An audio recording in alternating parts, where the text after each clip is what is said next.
I just downloaded, printed, and assembled a combat robot super easily, and I'm going to show you how you can too. The goal of this project was to use some old electronics I had in Bigfoot. Don't worry, I'm going to show you where you can get your own.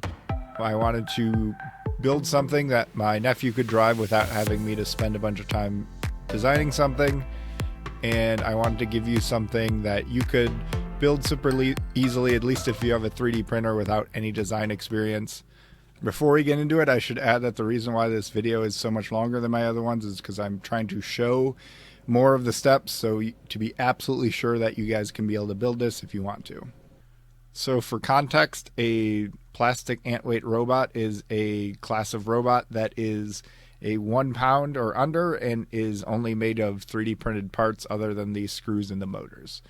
The tools you'll need to make this for yourself, you'll need a 3D printer, obviously, soldering setup, some wire strippers and stuff like that, a screwdriver, side cutters, pliers, a LiPo charger, and a LiPo bag for the batteries.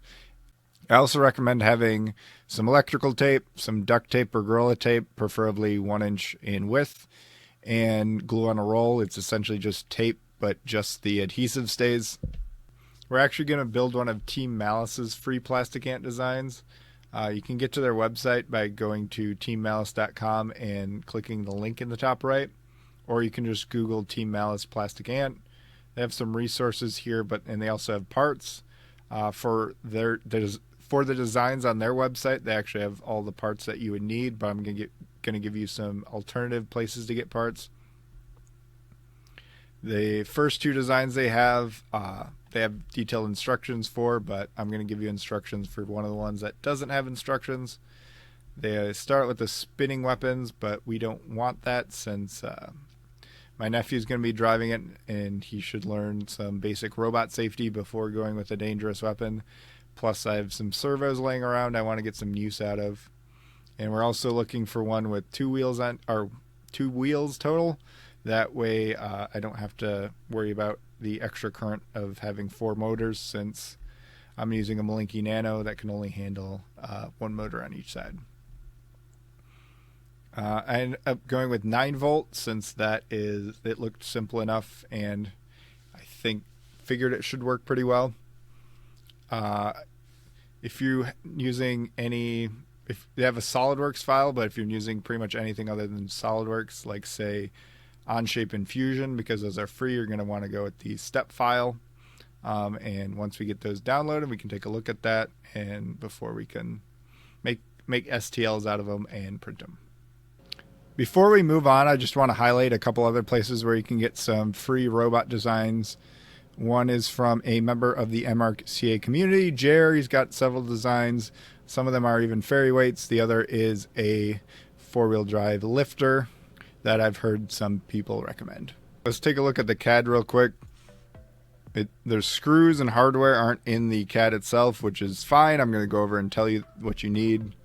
You're going to end up needing and there'll also be a list of the hardware after this. We'll circle back to that, because you end up using the same plastite screws, the M3 by 8 millimeter here, and for the top plate I end up using M3 in my is what I actually ordered, but since there wasn't I don't think there's enough thread engagement with the 6 millimeter through this 3 millimeter thick, since it ends up since they're pointy at the end, it ends up not being able to engage there, and you end up needing a M3 by 12 millimeter for this part, because even though it's thinking, oh, the head's gonna fit in there and it's gonna sit on there, that's not how reality works. It ends up being on this part, and you end up only really being able to have 1 screw holding that on. And then we end up having M3 by 30 regular screws going through the forks and the lifter part. If you're not keeping up with this, I'll go over this in a minute when I go over what parts you need. And those end up threading through the forks itself, so you don't really need nuts to hold them in. And it ends up threading into the center part, but not this part, so it ends up just sliding through, and you just thread it into this. Another thing I noticed is that we're going to need zip ties to hold the motors in. It's not how I would do it, but I guess that's how we're doing it today. Also, I'm kind of worried about this thin feature where the servo is, because that's going to screws that are kind of important. So if those end up breaking, our top plate will be not on super well. Same with the left plate, which doesn't have a hole over here, so that's going to end up having a gap. And also the wires end up getting routed through the front of the robot. So to get the servo wires and the wires from this motor, they have to be routed through the front in order to get to the rest of the electronics. And it looks like we're going to end up having to put the switch right behind where the lifter is, which is not really where I like to have it. I don't like putting the switch where it's going to pinch my fingers, but I guess that's how this is designed. And like I said before, I didn't make any changes to the CAD because I wanted to have this be how you're going to receive it. In the future, if I continue making these videos and this content, I'll definitely have my own design for you guys to make for a plastic ant at some point. Quick addendum before I move on. I don't know what this hole is, and these are Lego tires. I'll go over how do you get those Lego tires to fit on there in a minute. Plus, the servo needs this aluminum horn that some of them come with, but I'll make sure the recommendations for the servos I have include that. But I'll also include, if you end up going with another servo that doesn't have that, where you can get it. Now let's talk about the electronics. For the transmitter, I'm using the FlySky FSi6X. It's good for beginners and has all the features you need for its price. I'm using the Malice Nano for the receiver and drive ESC. It's pretty easy to use, and I just have a couple laying around. An alternative would be the FS2A receiver with the repeat Robotics drive ESC. I have more on that in my intro to electronics video. For the switch, I'm just using a finger check switch. The drive motors have to be a repeat Robotics drive. The Mark IIs, that seems to be how they designed it. For the servo, it's going to have to be a standard servo. I'm using some standard servos that I have lying around, and linked below are some cheap servos on Amazon that should be strong enough, but also, more importantly, come with the aluminum servo horn that you're going to need. But also I'll link to just the servo horn in case you already have servos, or maybe you have a servo in mind.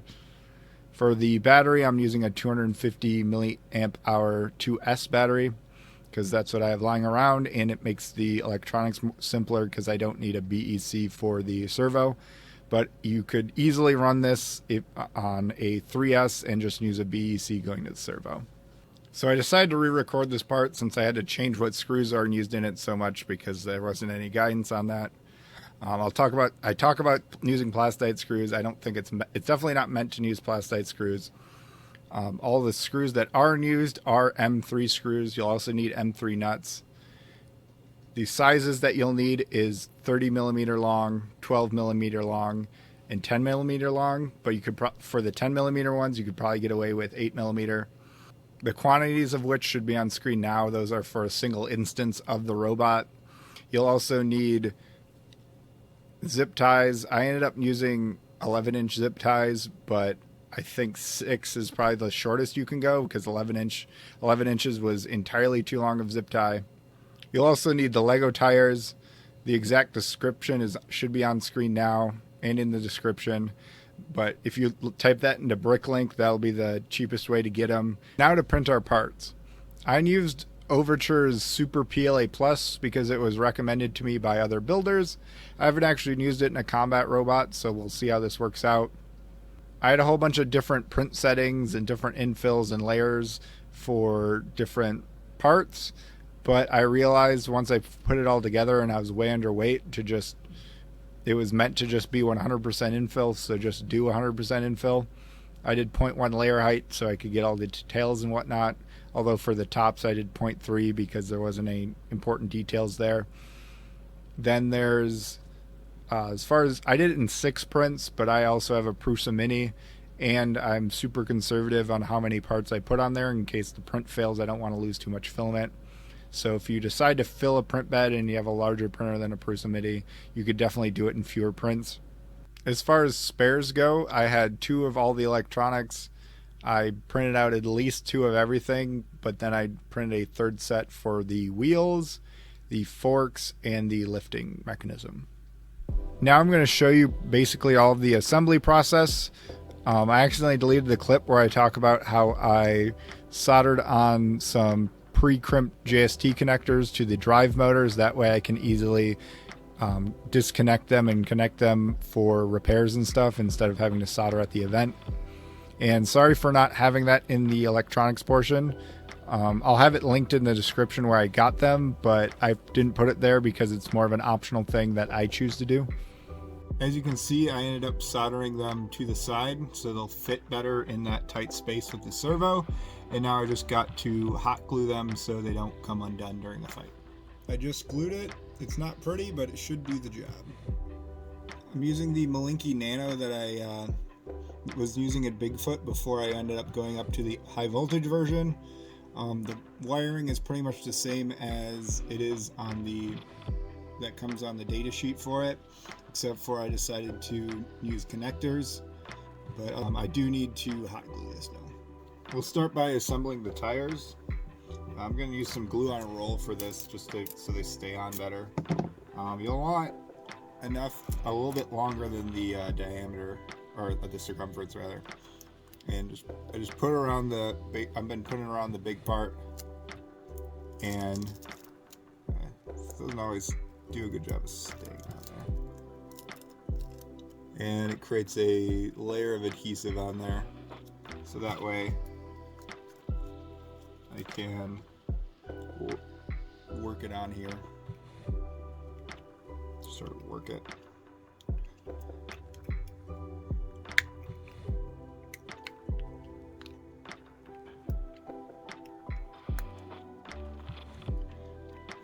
There you go. Yeah, I like using this when you otherwise might not really need it, but for stuff that's press fit, this stuff is great. But next we're going to place the wheels on these motors. They're press fit, so it's not obviously complicated, but I'm going to use some glue on a roll, the trusty glue on a roll. For me, on anything on my robot, if it's press fit, guess what I'm using? Glue on a roll.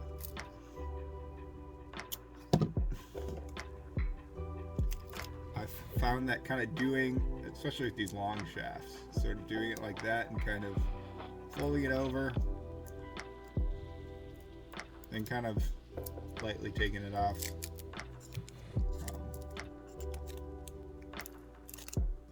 Okay, put them on. I recommend putting them on with the recessed part out.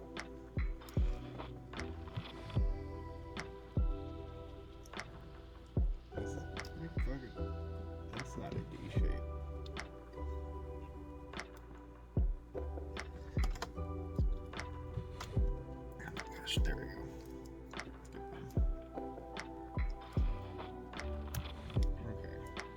Pressing it on there, there's a little bit left. If I really wanted to keep this on, I could put a little bit more, like a little glue here to try to keep it on, or some sort of collar, but I'm not going to bother to do that. But keep in mind, if I have troubles keeping them on, I might try to do something like that, like kind of have a collar or have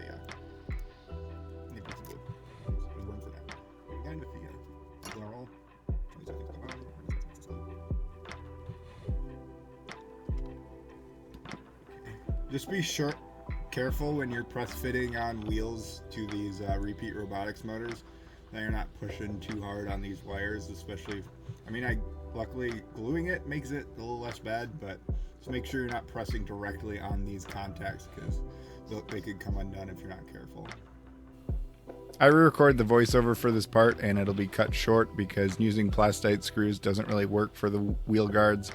I switched to using either 8 or 10 millimeter M3 screws with nuts before I even went to the fight, so there's no sense in you watching me screw on using plastites when it doesn't work at all. I had made sure to have the heads of the screws on the outside and the nuts on the inside. Next we're going to do some forks. Go through here. We're going to need our longer screws. We're going to have to come through the outside because this hole is smaller than this hole. should slide through, and then once it gets to the middle, or it should go through the fork itself, and then at a certain, once it gets through the fork, you can't just push it anymore, and so you gotta screw it.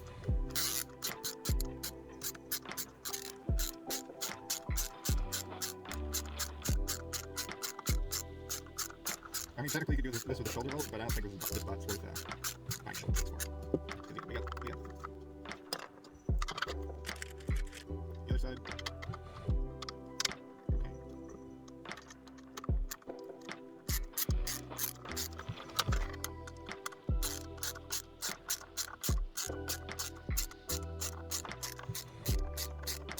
Okay. Sweet. So with it fully screwed in, you can see it just kind of barely sticks out, if even. So it's the perfect length for that. Then we're going to assemble our fork assembly. Just making sure that it goes like this. This part, it doesn't matter. We can use the long screws again. It doesn't matter which side we go through there, because these are the same. So, but since they're kind of screwed into the fork itself, we're gonna have to like sort of pre-screw it.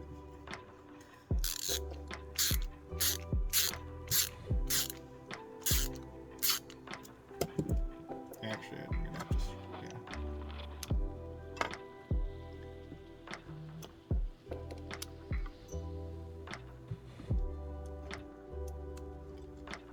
This is actually kind of an annoying bit because I have to pre-screw it like pretty far in for it to stay.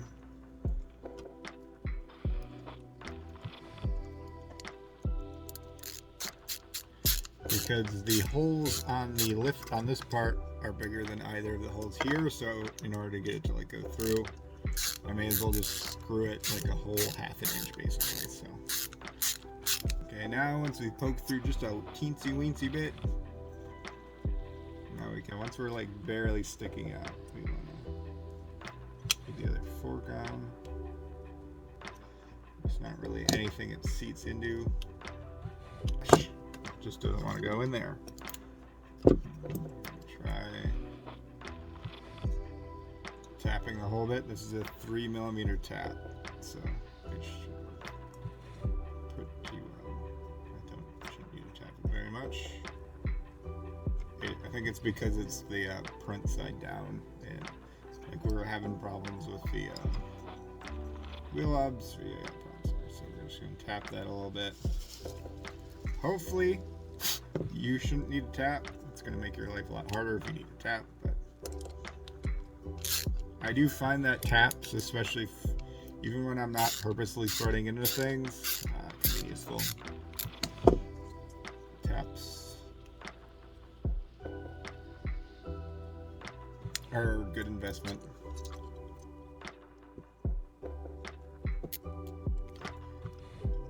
I have this problem nearly as much as I still damage it. Actually, there's definitely I'd still be nothing to do with it. There's been so many times like you know things don't line up perfectly. I put things in backwards on a part I designed.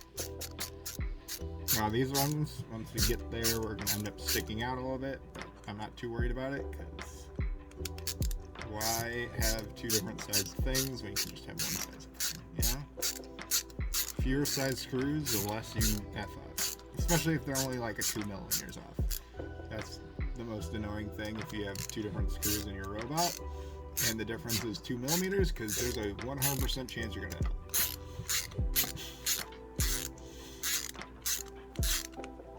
Okay, tighten it down. But yeah, we're not too worried about this sticking out. It's not gonna matter because it's basically sticking about as much as these heads are, so why would it matter? Now the next part is we're gonna run the zip tie throughs. We're starting with the servo. Make sure that the spline is in the back of the robot. I'm gonna run it through, starting with the back, facing this outward. I'm doing that so that the head isn't in the way of the wires that have to go through the front. I think the zip tie I got, I would not recommend because I think I got a little wider than what they intended.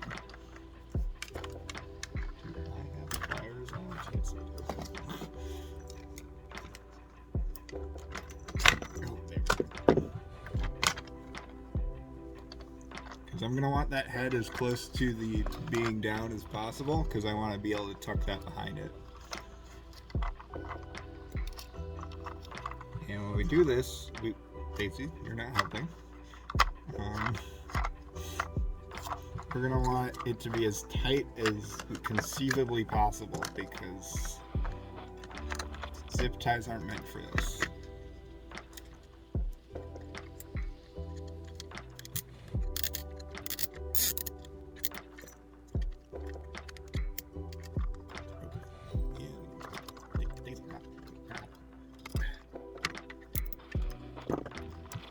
We might be a little tighter. Not my wires. Don't launch on the wires. I need those. But yeah, we're gonna try to get this as tight as possible. As tight as possible. Pretty much once you decide to give up on tightening it, then you can cut out the slack.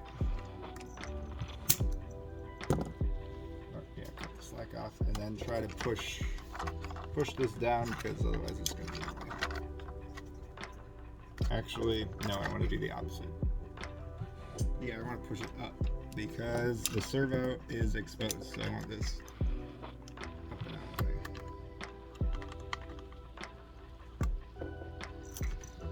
way. Daisy? But yeah.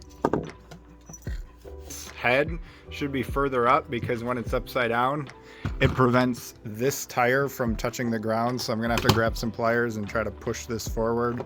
So now the drive motors, whichever one of your wires ended up being longer, put that in the side of the servo because you're gonna have to travel further.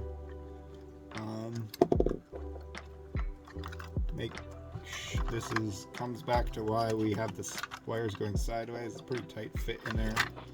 I'm gonna have to make sure the servo wires are out of the way before I do that. There's some excess glue. Sorry, I should have mentioned the other step. Get any excess glue because it kind of gets pushed out at the bottom, at least some of it. And make sure there's not too much excess glue. Sorry, should have mentioned that earlier. Gotta give it some excess glue because that might gunk up your system. But yeah, make sure the wires are hanging out the direction you want them to. You need them to this way, and make sure that you're not just like pinching these servo wires. Luckily, these servo wires are more than long enough, so I'm not super worried. They're not perfect. Daisy. I'm trying to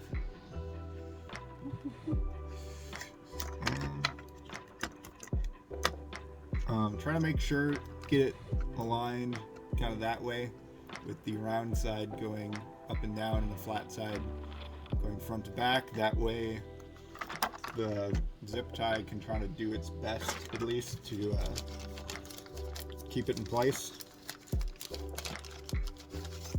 I'm going to try to keep the head of the zip tie in the front because there's more room there.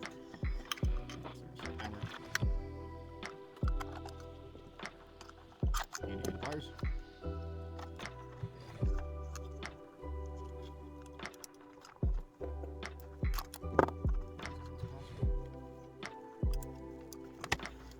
So we can go through here. I'm trying not to cover up what I'm doing. Yeah, trying to get that head as low as possible. And then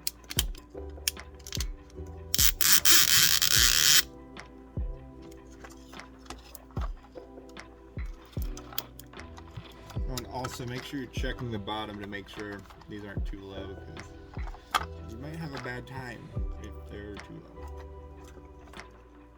Get this as tight as we can get it. And cut off our slack.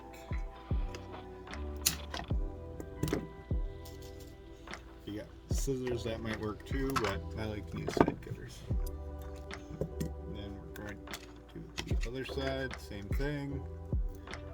And kind of align that way. So before I put the servo horn on, I need to make sure this is at its 0 point. So I'm going to turn on the controller and turn on the robot. These wires I didn't tape down yet because they're not quite where I want them to be. Servo's working, motor's working. But yeah, this is at 0 point, and we need to put it at just a slight angle. It's going to be easier if I put this on here first than trying to put this on because of how it tightens and stuff. I think that might be... maybe one more down.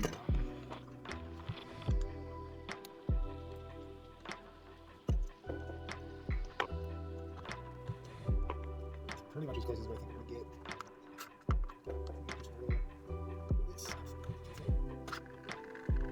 Nope.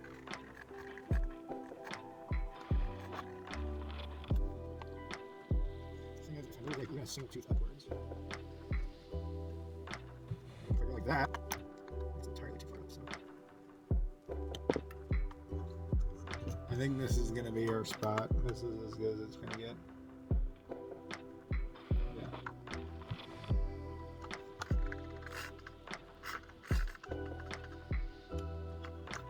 Okay, grab our little black screws that came with it, and we're gonna attach them. So I'm gonna turn this off because it doesn't need to be on. Little black screws, I'm going to tighten this. Just make sure it's as far as it's gonna go. So I'm pressing down on it.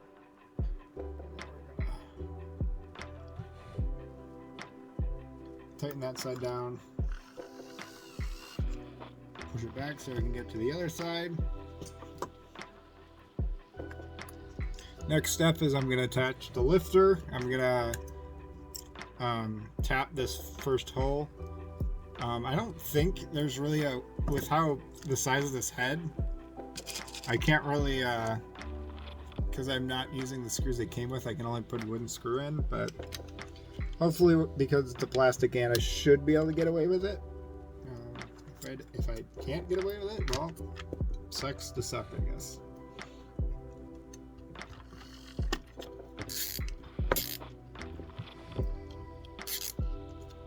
Sorry, I'm not showing it. Still getting used to doing this on camera.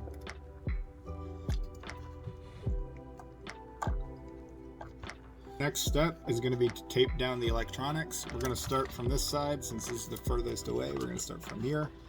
And we're going to kind of make it sort of tight.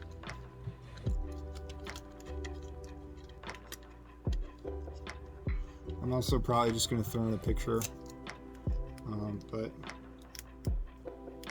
I'm going to put the first piece of tape here, which is going to be on the left side. That's definitely going to be something that I'm going to have to get better at, is showing you guys this on camera. But for now, I am doing my best.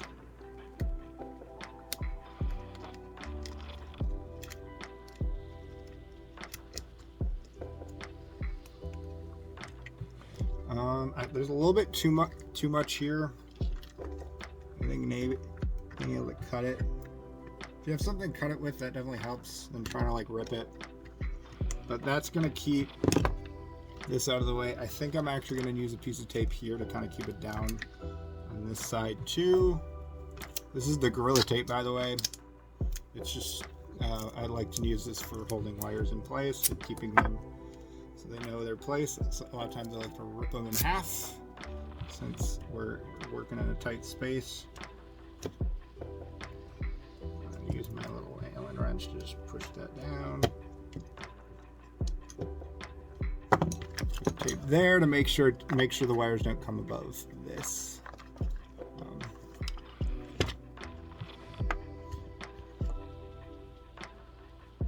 Actually, I'm realizing I don't think I tightened this enough. So, okay, I'm going to use the glue on a roll to glue the using on part of the battery. That's actually why all these batteries have no labels on them, because I used glue on a roll in them and the labels didn't really stay.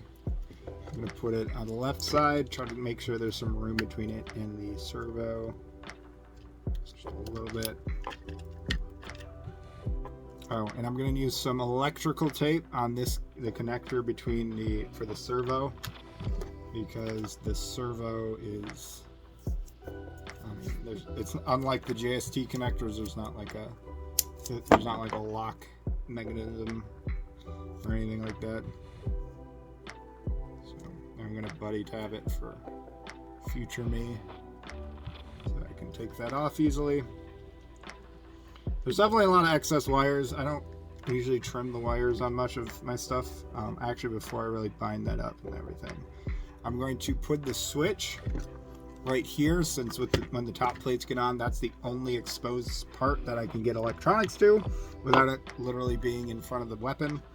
So what we're going to do is we're going to take some adhesive, some of the glue or tape on a roll, place it on some of the sides that it's going to come in contact with, and we're just going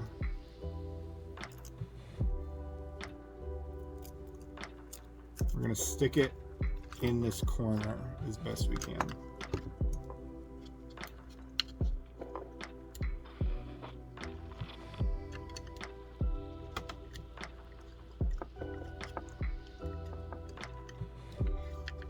I should have done this before I did the battery, but we're going to move the battery a little bit.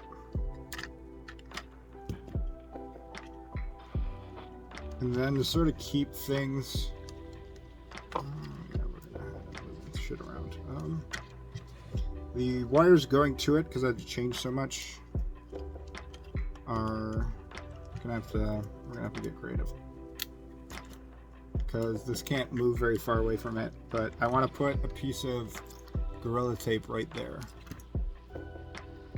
I'm actually going to use a half piece, a half width, to be specific, a half width piece right there. That's going to keep it from moving around too much.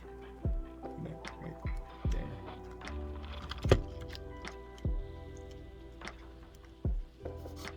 there. This is crap shot.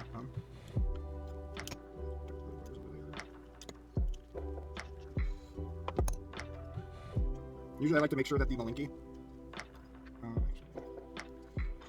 sorry, but this is why a lot of people trim the wires on their stuff.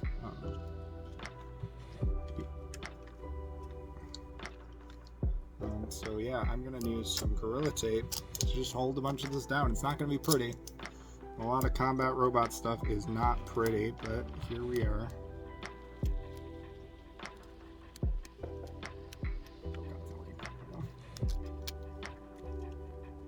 That is the negative part about all these connectors, is finding a home for them. But yeah, I still want the Malice to be face up. That way the lights can sort of be seen, at least. But they didn't account for having them. You don't have any. The top is not very. There's not very any holes, so it makes that part difficult. Do that tape there. Basically the tape is acting like a top plate.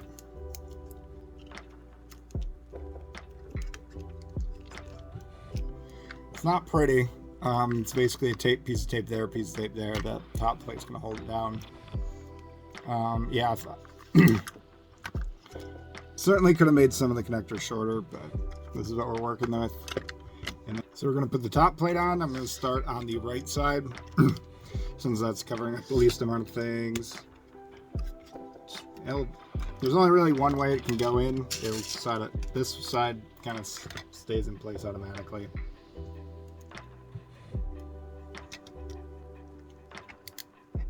Or it lines up automatically more.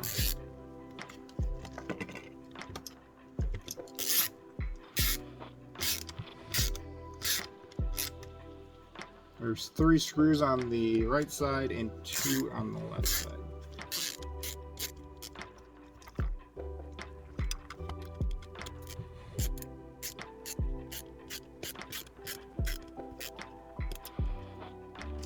Screws, Servo away.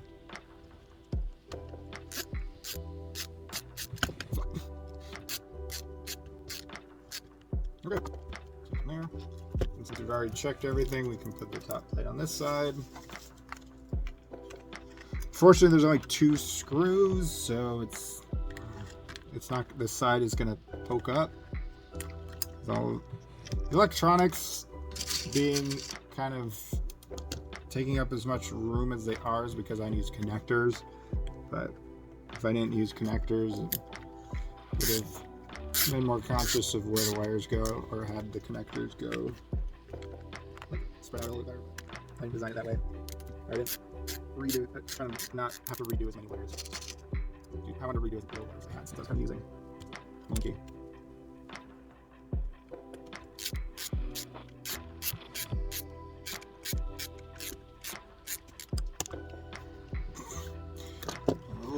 But yeah, it's assembled. So I assembled it, and I realized that this screw, because this doesn't sit exactly how they expected the servo to sit, this screw they have here ends up colliding with this. Also, this part is sticking out because they didn't feel the need to put a screw back here. So I marked where we need to cut to make clearance, and I'm just going to cut clearance. I'm not reprinting anything.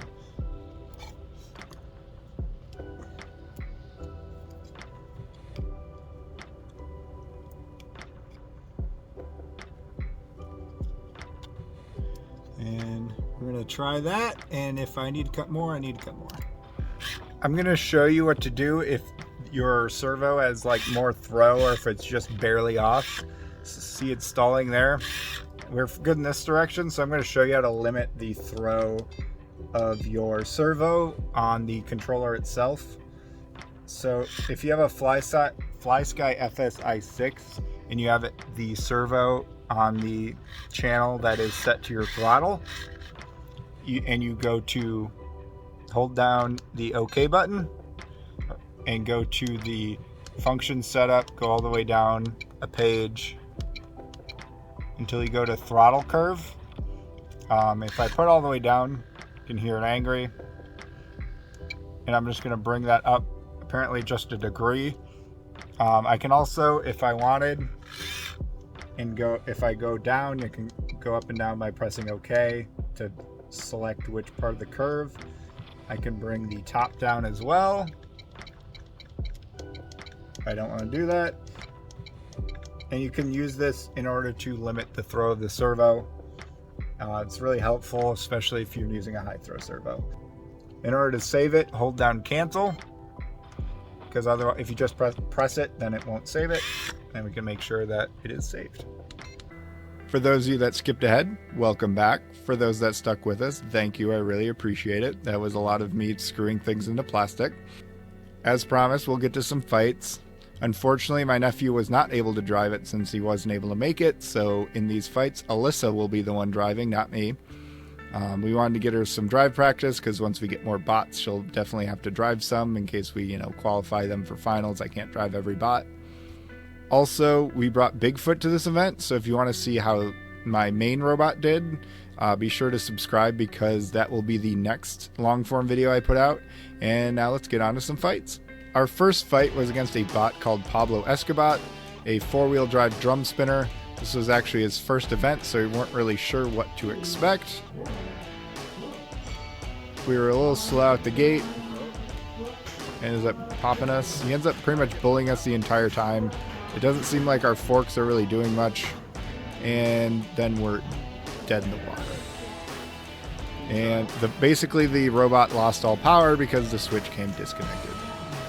Obviously, that's not a very good start to the day. I can't really blame the design for the switch coming unplugged, but as you can see, the forks weren't really doing their job, and if I'm being honest, I'm kind of thankful it ended quickly, because we basically took no damage throughout that fight and had nothing to repair, so it's probably for the best. So we had a bye in the second round, so our third round fight is against Nazca, a three-wheeled omni-wheel robot with a horizontal spinner. Unfortunately, it's not super mobile, so we're just able to do kind of whatever we want with it. Also, its drive sort of died in the middle of this fight, kind of making it a lot easier for Alyssa.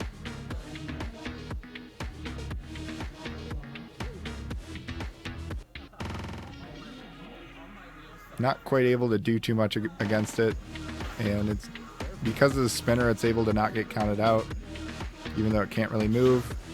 Here, the pointy part of our forks ends up getting stuck in it, and we don't quite have the drive power to pull it into the pit or anything like that, so we end up needing an unstick right here. So we finally get unstuck, and here's where their weapon assembly decides to start exploding.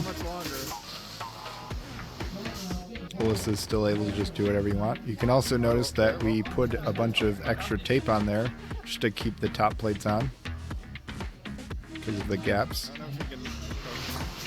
And here's where the rest of it explodes, and we get a free knockout. Not exactly the most impressive knockout, but a win's a win, I guess. Our third fight is against a alligator-shaped lifter called See Ya Later. It has a way better ground game than our jackalope does, so we're hoping that stuff like that would happen, where its much lower forks would end up getting stuck in the floor, and that we could capitalize since our forks aren't that good, but it makes it so we're much less likely to get stuck in the floor. So it seems that sometimes she's able to capitalize and is able to get, control the situation.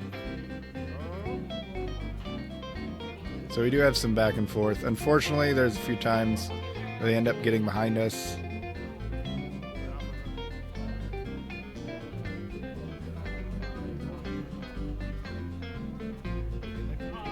Here they end up needing an unstick.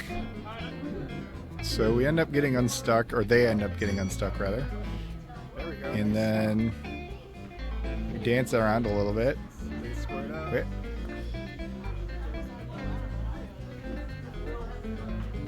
She ends up driving backwards into him. This is not a good part for us. We end up kind of getting stuck in there because the wheels are just small enough that the gap, we end up getting stuck in it. Not a good look in front of the judge. Although we're able to get out of there.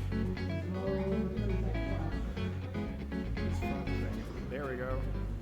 End up being able to push them in the corner even though they're underneath us. We're still, I think it actually gives us more traction when they do that. Got them stuck in the corner.